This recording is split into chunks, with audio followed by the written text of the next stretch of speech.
Good evening and welcome to Africa News Network First Fast Live. My name is Cindy Mabi. Trade Union Federation COSATU is disappointed in Finance Minister Malusi Gigaba's maiden budget. COSATU says the budget is silent on job creation efforts and is not pro-poor. Yesterday, Gigaba presented what he called a tough but hopeful budget. He says the budget aimed to provide a platform for renewal, inclusive growth and job creation. But his prescription has been rejected by several unions.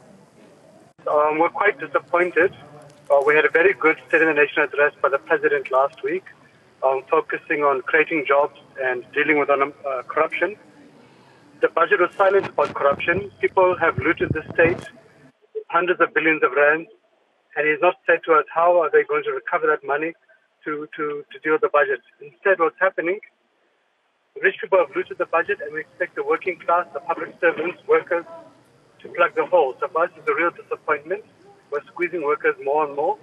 And I think we're also quite shocked and disappointed. There's been no focus on how we're going to create jobs in this budget. With regard to the VAT increase, it is very much unfortunate because it takes away from the poor. Now the poor is going to subsidize, the rich people. It's not helpful, that thing of the VAT being increased by 1%. Now the ordinary workers are the ones now that are going to be paying the price with the issue of this VAT, you see. So it's very much unfortunate and we're totally against it because it is our own members who doesn't even own a living wage. This VAT is gonna hit hard on. So that was very unfortunate, and I think we totally opposed to the increase of VAT. Much of the criticism follows Minister Malusi Gigaba's decision to increase a value-added tax to meet revenue targets. Gigaba says the first ever hike in VAT since 1993 is a tax measure designed to generate an additional 36 billion rand in revenue. However, poor households have been cushioned against the VAT hike as basic foods will be excluded from the new tax regime. The poor will also get an extra safety net through social grants, which will be increased above inflation. And here's a list of tax-related measures in the 2018 budget, the biggest being the VAT rate increase from 14 to 15% from the 1st of April. And the tax on sugary beverages will be implemented from the 1st of April this year. Increases in the general fuel and alcohol and tobacco excise duties. Estates above 30 million rand will now be taxed at a rate of 25%. Plastic bag levy and motor vehicle emission tax levy on incandescent light bulbs is raised to promote economically friendly choices. And in a move to protect the poor, an above inflation hike has also been approved for social grant recipients.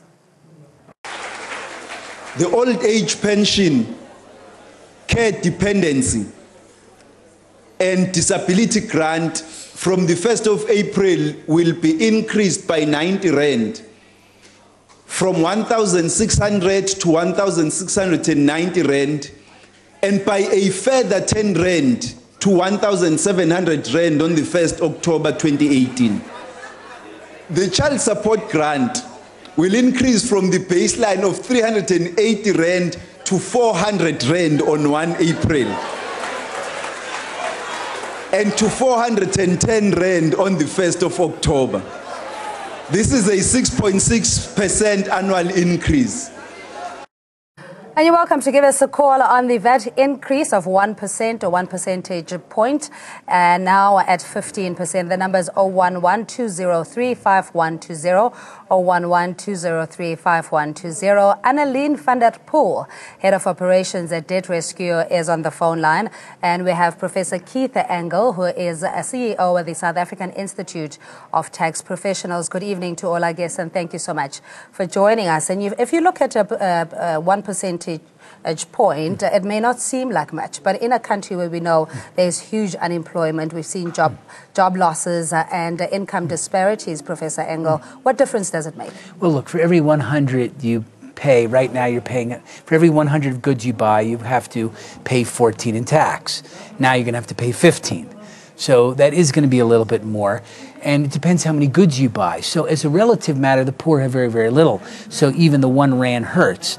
But to be honest with you, you're going to pay more VAT, so am I.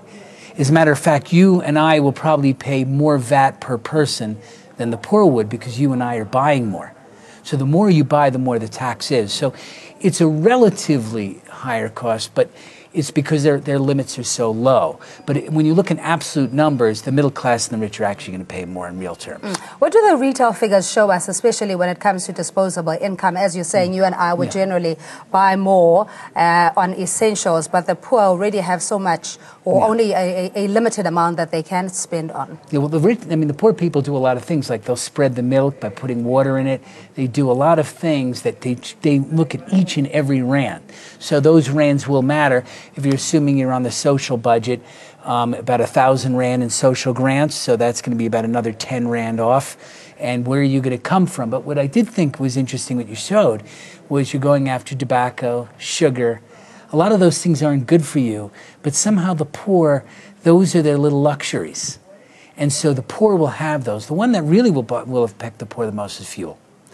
Now, that's the one that affects We're looking them. at least 52 cents per litre as announced in the budget. Let's get Annaline's response now on the phone line. Good evening, and thanks again for joining us. Have you seen a shift in the over-indebtedness of consumers since the National Credit Regulator came up with the act of trying to assist those who has that noose around them? Good evening, Cindy, and thank you.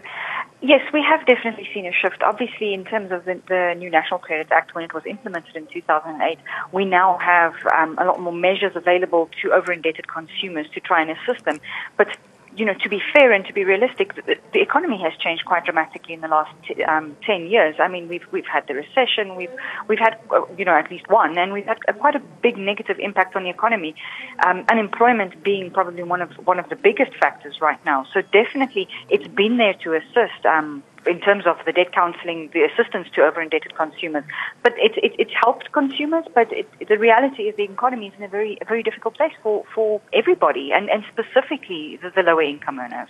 Yeah, but Annaline, just stay on the line, and I want you to engage Leon Lowe from the Free Market Foundation, is also of the view that the Credit Act around consumers that are already over-indebted, not being able to access credit, that in itself has created further poverty or exclusion from opportunities to get out of their situation. Leon, good evening to you. And what's your response to Annaline saying that this process has actually been quite helpful? Well, it's been helpful if people have been helped, but the visible figure are millions of... Leon, you're going to have to move around. I'm not sure if we can move you around on Skype, but your line is not so great. We may have to get you on the phone line. But just up to you, Professor Engel, in the sense that if you are already over-indebted, you don't necessarily have the bargaining power where you can say, I want to collaborate or all of my debt and be able to only pay one fee, as it were. Yeah, well, look, any cost is a cost. So the question is, how big is it? Is it going to affect a lot of people? I think it's more the working poor that's going to affect this a little bit more than the absolute poor. So, yeah, you will be. I think to be fair to Gigaba, though, is that what he's trying to do is he's trying to please the rating agencies. And maybe we don't like them, but the real issue is the credibility in the rands. So if they're successful, the main issue is, can they get inflation under control? If they can bring inflation down, then the poor will actually be better off, because that inflation is key. What was beginning to happen is the rand drops within 6 months, all of a sudden all the prices rise. So if he's credible, the prices will stop rising, and that in effect will help the poor a lot. Inflation is the great thief. Okay, if I heard my producer properly, I think it's Annoyed on the line. I'm not sure. Good evening to you. Thank you for taking the call. Look, I'm not an expert on this type of things. I'm just an ordinary, citizen. But my comments, I think, one is, that I think the minister on VAT has taken the lesser of the evils, and I don't think he had a choice. At some point it had to happen. Firstly, the other option available to him was to increase the income tax on higher income earners. Unfortunately, there's only a few of them, and they can't just subsidize the whole country on their own. Now, when it comes to VAT, okay, fair enough, I think the debate that is raging, that it will affect the poor negatively, is valid, and I think it is understandable. But I think it's an available option to him at this point. then thirdly, my last point, South Africa is not the highest VAT country in the world, There are many countries who are in the worst position than us. For example, Argentina is on 21% of VAT, So we are not unique in South Africa. All right, Arnold, we'll explore that with our panelists. Thanks indeed for calling that international benchmark. If you were to compare South Africa, we're not too worse off, but we do have our own unique situation in inequality, poverty, and joblessness, etc. In your view, is this the lesser of the evils in increasing VAT by 1%? Yeah, I think the real problem for government was they had no options left. You needed money and you needed it fast. Anything else, you wouldn't get the money. You simply wouldn't get the money. It just wasn't there. So if you watched over the last 5 years, they've been trying to avoid this, and they've been trying to avoid this, and they've been trying to avoid it. So they've done the PIT, they've done estate duty, they've done everything. The problem is when you're taxing the upper income now are just taking the money offshore, or they're just not paying anymore. There's something called the Laffer curve. So you just can't get the money. You may want to, but you can't. So this was a last-ditch alternative. The real issue is, hopefully, this is the end of it. We now hopefully are going to see the new sunshine, and that is enough of the tax increases. And immerse ourselves in the new dawn. I believe Leon Lowe from the Free Market Foundation Executive Director is with us. Annalene, do stay on the phone, because what I wanted you to respond to, Leon, is your criticism of the NCR, the National Credit Regulator, in the introduction of this debt review process, that as indebted people or the poor, you now can't consolidate your debts, and that it generally excludes them from economic activity. Yes, what we must understand is that you want to know you're going to get it back, now you're going to interest. And what the National Credit does is that you can lend only, in other words, only to people who don't really need to borrow in the first place. So that what is a few thousand. Leon, I'm afraid it really isn't working. The audio is poor. I'm going to ask our producers to please maybe put you on the phone line and have Annalene explain to us that even the debt process itself is not a magic wand. It does have its limitation in how far you can borrow, even if you're involved in a business, as is my personal experience, that you're not separated from any other entities. That a debt review stigma, if you want to call it that, stays with you. You know what, Cindy, I think I'm not there to per se defend any act or anything to that effect. I'm speaking on behalf of what we see as debt counsellors, and we believe very strongly that, yes, agreed, debt review is definitely not a magic wand. It's a process, and it's a legal process, and it's there to assist over-indebted consumers. The idea is not to exclude anybody from being part of, the credit active community. It's to assist consumers from a very big debt trap that they're potentially in, or in a very difficult debt situation. Whatever the reason is that they got there, the fact is we need to get them out there, get them, rehabilitated from their debt, and then get them back into the economy. And that is the point of debt counselling. And that's why we feel so strongly that it's such a successful process, and that it's there to assist consumers. We also strongly believe that it gives some stability in the economy. We've got the full backing of credit providers who fully understand, and this transparent process where they can clearly see this is what they're being offered on a monthly basis for this account. They can see what's being, how long. Annalene, but as we know in this country, nothing is cast in stone, and under the new administration, there's also talk of policy reform that in itself may just take a different shape or form. But before we continue, Felix in Mbombela, it's been a while. Good to have you back. Good evening to you. Thank you for taking my call. Actually, I do believe the Minister of Finance do not have a choice.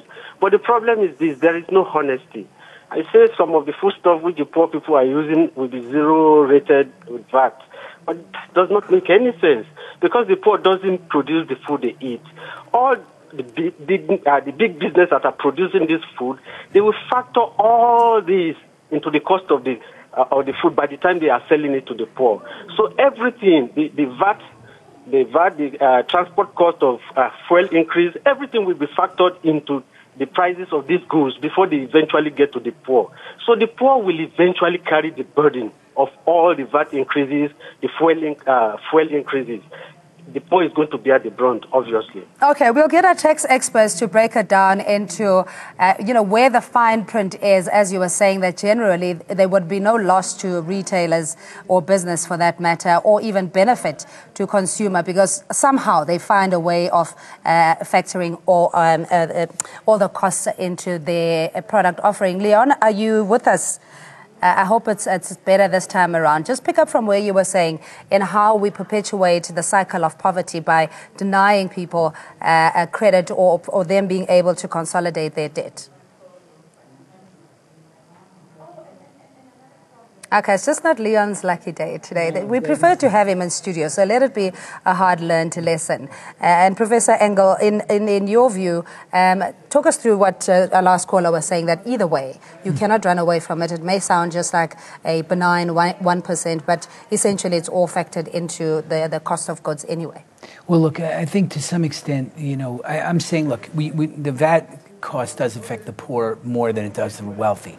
In absolute terms, though, it's still affecting the wealthy and the upper more. The bottom line is when you're very stretched, everything matters. That's really the point. That's all you're saying. And when you're talking about debt, the issue of debt is another one. I mean, the question would be, if Kagaba's correct, can we get a lower interest rate? Again, we heard Lesotho may not because of Brexit. If you can give them the lower interest rate, that will help the poor and offset, depending on how indebted they are. A real problem, though, is when it comes to debt for the poor, is the usurious interest rates they're facing, somewhere between 26 and 32 and 40%. That kind of rate is unacceptable. And the only problem is that's the only way they can get the money. So there's some definite things. There's also an oddity that came up last year. They went to be tougher on taxing capital gains when you cancel debt. So if you have a business rescue package or you have a rescue package and you cut your debt and the creditor relieves you, it's now tougher where you might actually find you can get some capital gain or some sort of gain. Maybe not, but it's one of those things we should take a look at when we talk about debt. I think you're okay, but that's just a minor issue. But really, look, the bottom line is that no one wanted a VAT increase. The government really had no choice. The gamble is, are you going to increase the rand? You're going to get the interest rate down, or you're going to get the growth. And the thing is, unless we get some growth in this economy, we're going nowhere fast. That's the real issue. And of course, the economic structural reform that has been ventilated, or rather in the public discourse, Annalene, I want to come back to the issue of how we mitigate even going further in this rut or the spiraling out of debt when there are so many challenges and burdens or obligations that people have, not only school fees, there's the credit and all sorts of things. Beyond the budget, if you can't stretch the rand any further, what is it that you can do?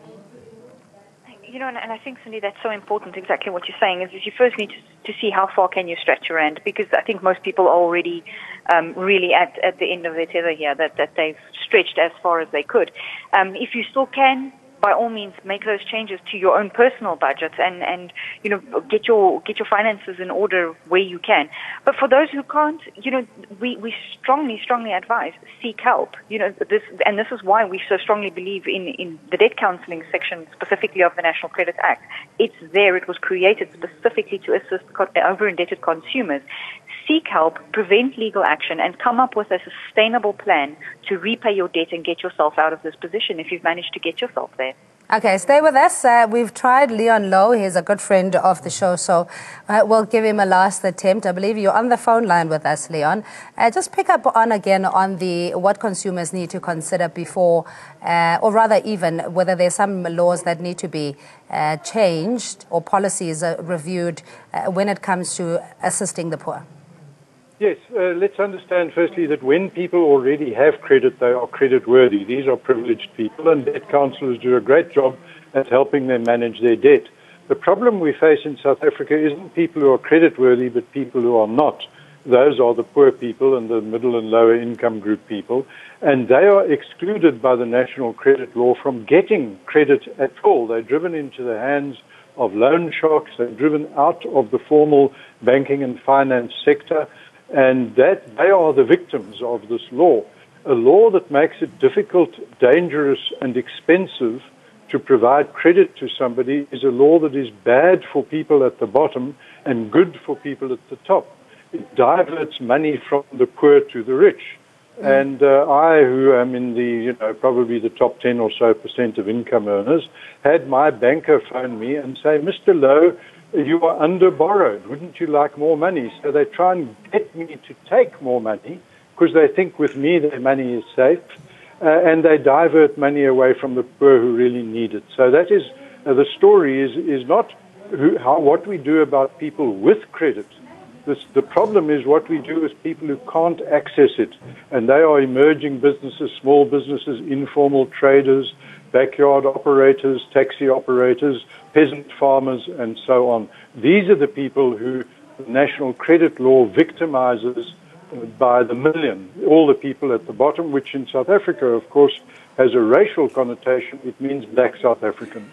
Yeah, Leon, just stay with us, and that's what the minister was talking about, and mitigating the barriers of entry, setting aside 100 billion rand fund for small black enterprises. But in your view, this whole profiling of clients in being high risk and non-high risk based on your credit rating, etc., do you find that tends to discriminate largely on the black majority, as Leon is saying? Yeah, well, definitely. I mean, the bottom line is that the banks only give you money if they have assets. So if you're a small business, the only way to get money is if you have a house.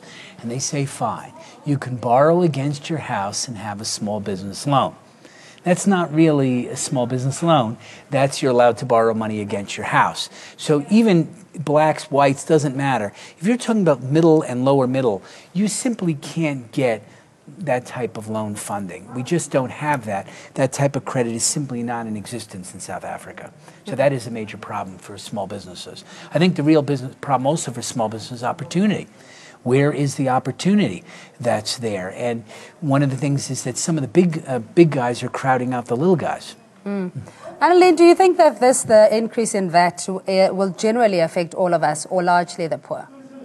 No, I think it's going to affect everybody. I mean, as your guests have all mentioned, it's just a ratio as to how it affects you. Your different income levels are going to see it in different manners. Everybody's going to be affected. It's going to be a ratio. The problem is just we feel that the lower income is going to feel it the worst because stretching those rands even further just becomes more and more difficult. So that 1%, everybody's going to feel it. It's just going to be the degree to which you feel it. Yeah, and Leandro, I mean, you can ask anybody. We're very quick to find what the challenges are, but the solutions going forward for the country. There was a sovereign wealth fund proposal in the budget vote. Do you think that there is a more substantial plan going forward to deal with the challenges in the country? Cindy, unfortunately, and to the viewers, there isn't a plan because everything discussed so far on this program and everything in the budget presupposes that the level of government spending is high and should continue going up. It's increased in this budget by 7%. The economy has grown by less than 1%. So everyone is discussing how to suck more money out of the economy. And as one of your guests has said, you simply can't do that. It's no longer possible. It's what's called the Laffer curve. When you raise the tax rate, you actually lower the revenue beyond a certain point. What we have to do is what was said in the State of the Nation address, is to cut costs. We have to lower the cost of government very substantially. In other words, instead of being obsessed with do you get more VAT, and let me point this out, it is not that VAT has gone up 1%. VAT has gone up 1 out of 15, which is close out of 14, which is closer to 15% increase. People have got a misconception about what this really means. Okay, just help me work out the math there. You were saying it's gone up to 15 or by 15%. Leon, just explain that. Yes. It's gone up 1% compared to 14. It was 14. So another 1%. The question is, what percentage of 14 is 1? Now, I haven't done the calculation, but it's probably something like 15%. So it's a 15% increase on 14%. And the VAT thing is a regressive tax in the sense that the value of one rand to a poor person is more than the value of 1 rand to a rich person effectively it's what's called a regressive tax. Effectively, the impact on poor people is higher than the impact on Leon, rich I'm people. sorry we're going to have But to let you go because of the stop-start earlier on with the technical challenges we have. Our time is limited, but as always, we appreciate having you. Leon Lowe from the Free Market Foundation is the Executive Director, and Annalene Fanapool, Head of Operations of a Debt Rescue. Very briefly, Annalene, in what consumers are going forward, is there a glimmer of hope that things will turn around, and what can we do in the immediate to try and create some sustainability with the little that we have? I think we're all very hopeful right now. This is a very positive time, and we believe that things are definitely going to get better. It's going to take a while, though. I think that's the important thing. Is that, Rome wasn't built in a day. There is no magic wand. It's going to take time, but it's going to get better. Everybody must just do their part by controlling their spending where they possibly can, and we'll all get through this. All right, Professor Keith Engel, as always, thank you so much. We'll have to take that offline with Leon on the 15% versus 1% that was announced. That VAT is, in fact, what is the percentage of the 14%? But I think he was just giving us food for thought.